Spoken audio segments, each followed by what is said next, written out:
2 ঘন্টার জন্য ফ্যানের বাতাসে রাখছিলাম গায়ের পানিটা শুকানোর জন্য। গায়ের পানিটা শুকিয়ে গেছে।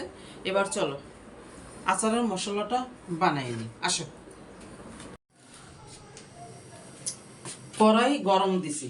আমার না এই সমস্ত মশলাপাতি মাটির কড়াইতে ভাজতে খুবই ভালো লাগে। এই যে কড়াই গরম হয়ে গেছে, এখন আমি চুলাটা অফ করে দেবো। মানে অফ চুলায় আমি এগুলি ভাজে নেবো। দেখো এইখানে কি কি নিছি। ধুইনা নিছি 1 টেবিল চামচ, জিরা নিছি, মৌরি নিছি, শুকনো মরিচ নিছি। কারণ কি জানো, এইখানে আমি রাঁধুনিটাও এটা এই গুড়ের সাথে ব্যবহার করব না, কালো জিরাটাও করব না। কেন করব না?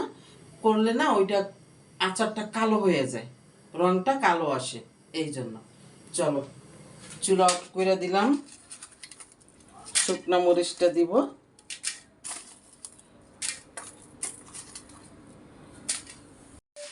এই যে বাকি মশলাগুলো আমি দিব। এই কড়াইয়ের যে গরম, পুটপুট করে কিন্তু ফুটতেছে।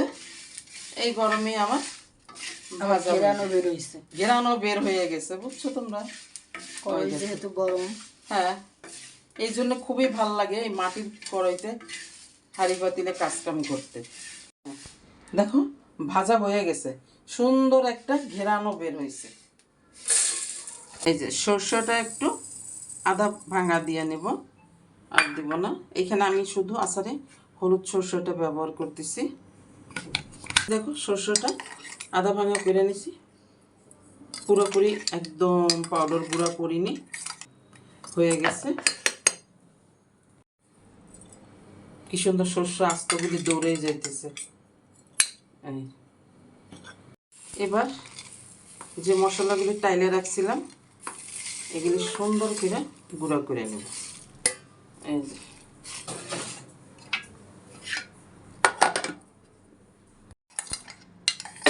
এই দেখো মশলা আমি এইভাবেই করব, আধা ভাঙা করে নিছি সব, আর লাগবে না। আচারের সব ময় মশলা রেডি। এখন এই যে 1/2 লিটার তেল দিয়ে দেব। বিসমিল্লাহ।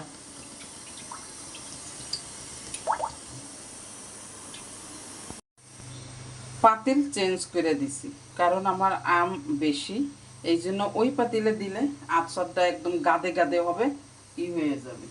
এই জন্য আবার তেল চেঞ্জ করে এই পাতিলে দিলাম। তেল একটু গরম হোক, তেলের ঝাঁজটা একটু উঠে যাক। এইখানে কয়েকটা শুকনো মরিচ নিছি, রাঁধুনি নিছি, কালো জিরা, মৌরি, কয়েকটা মেথি দিয়ে দিব।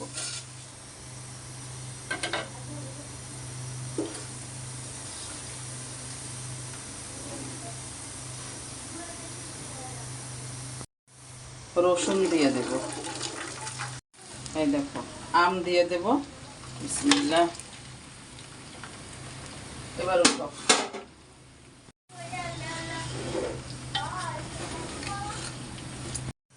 1 চামচ হলুদ আমি এই মশলাটার সাথে মিলাই নিব।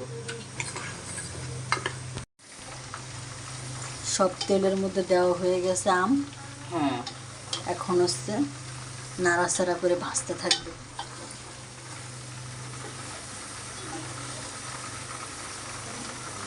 আচারটা একটু মেলা খোলা পাতিলে বানাইলে খুব সুন্দর ভালো হয়, লাগতে চাতে সুন্দর, লাগতে চাতে একদম খুবই সুন্দর হয়।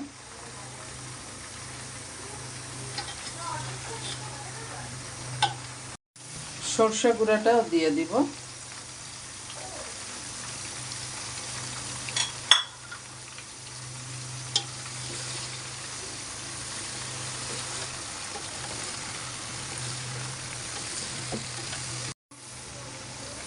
চিনি নিছিলাম 1 বাটি, অর্ধেক দিয়ে দিছি। এই যে এবছর আমি আখের গুড় দিয়ে বানাবো না, চিনি দিয়েই বানাই দেখি। সুন্দর করে মিলাই নিব।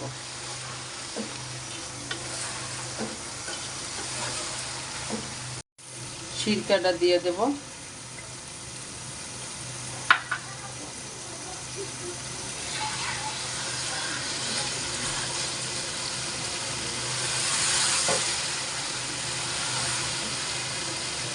মনে হয় গরুর গোশত রান্না করতেছি। হ্যাঁ। তাই না? হুম।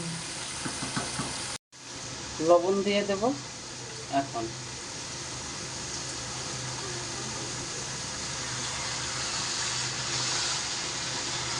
আচারের মশলাটা দিয়ে দেব।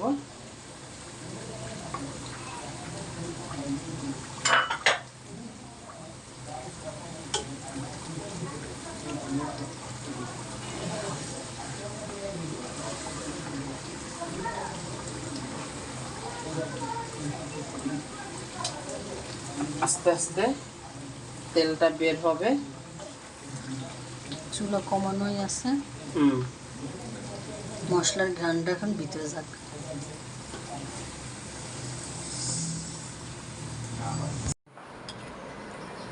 বয়মের ভিতর কি করতেছেন পাতিল দিয়া?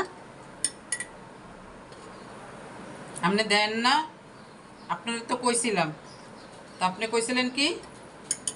কোন আপনার মুখ দিয়ে বলেন। আমি তো বোতলে ভরতে পারি না, এই জন্য আপনার কাছে দিছি। তাহলে তুই জিজ্ঞাসা করবি না। আমারে না বলেন, ও সবাই তো বলবেন যে কি করতেছেন বয়মে। আচার, মজার আচার, আমের আচার বানিয়েছি। আমের আচার এরকম কাচের বয়ামে ভরে রাখবা। দেখো কত সুন্দর দেখা যাইতেছে না?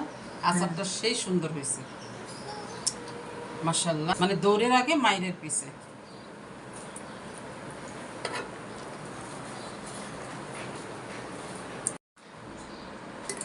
আচার রাতে রোদ্রে- বানানোর পরে রাইখা দিছে হ্যাঁ, ঠান্ডা হওয়ার জন্য।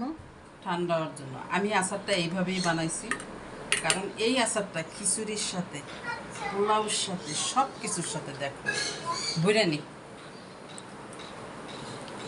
আচার রোদ্রে দিতে হবে না, কোনো কিছুই করতে হবে শুধু না। তেলটা একটু ডুবা ডুবা করে রাখলে শুধু ওই দেখো, ওই দেখো, আমি কথা বলার আগে দেখছো, দেখো দাদি কইতেছে সব। ক ক তুই তো সব দেখাশোনা করিস। ক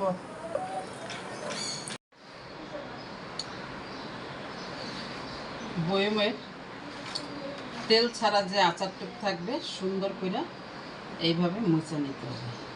আচারের কালার নষ্ট হবে না। ইভেন আচার রৌদ্র ছাড়াও তোমরা রাখতে পারবা। কিভাবে দেখো, এরকম একটা কালো কাপড়ের টুকরো নিবা।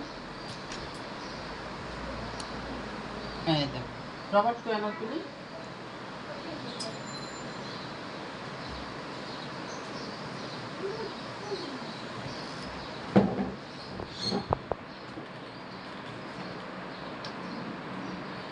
যুদ্ধ চলছে। যুদ্ধ চলছে। টাইট হইলেই ভালো। হুম, এই যে এইভাবেই রোদ্রে দিতে হবে, তাহলে আচারের কালারও নষ্ট হবে না, কোনো কিছুই হবে না। দেখো কত সুন্দর না? উপর থেকে ঢাকনাটা আছে না, এইভাবে হালকা করে বসাই দিতে হবে। তাহলে আমরা কবে খাচ্ছি এটা? তোমাদের খাওয়ার জন্য খাওয়ার জন্য রাখছি উঠে বাবু। রাখছি। হ্যাঁ, রৌদ্র ছাড়া আচার বানাইয়ে তোমাদের দেখাইলাম। তোমরাও মন চাইলে এরকম বানাবা, কিন্তু আচার তেল কম দিবা তা হবে না। আচারের মেন যে জিনিসটা আচারটা, ওইটা একদম তেলে ডুবা ডুবা থাকবে। তুমি সারা বছর রোদ্রে না দাও, কিচ্ছু হবে না আচারে। পুরো তেলের বোতল ধরে ঢেলে দিবা 5 কেজি তেল দিয়ে। দেখছো, 5 কেজি তেল দিয়া। আন্টির আচার বানানো যদি ভালো লাগে, তোমরা এরকম দেখো বানাইয়া। ছোট দেখা দেখা বড় বানাও। সবাই পছন্দ করে টক মিষ্টি। হুম। আর ভিডিওটা ভালো লাগলে লাইক কমেন্টস এন্ড শেয়ার করে দিন। আজকের মতন আল্লাহ হাফেজ। ঝালকে ডা কইবে, টক মিষ্টি ঝাল। টক মিষ্টি যায়। ঝাল। আল্লাহ হাফেজ।